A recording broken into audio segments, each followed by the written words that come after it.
Gina with WTI. Are you tired of burping lids and dealing with mold when you're fermenting your vegetables? How about trying to remember when you started your ferment? Well, these amazing lids from Brillenti have solved all of those problems. They have an airlock valve.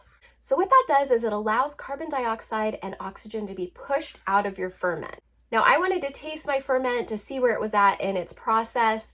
And once I did that, I realized it needed a few more days. So I put the lid back on, didn't over tighten it, and then I used this pump that comes with the set. So that draws the oxygen out from you having opened the lid, and you only need a few pumps.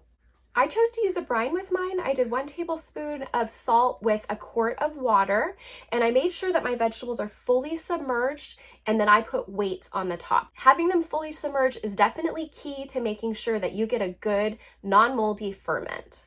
Once my carrots reached the ferment that I wanted, I stuck them straight in the fridge. You don't have to even change these lids out for something else. No more excuses about why you can't ferment vegetables. These lids just make it so easy. You're gonna love them, and that's my point of view.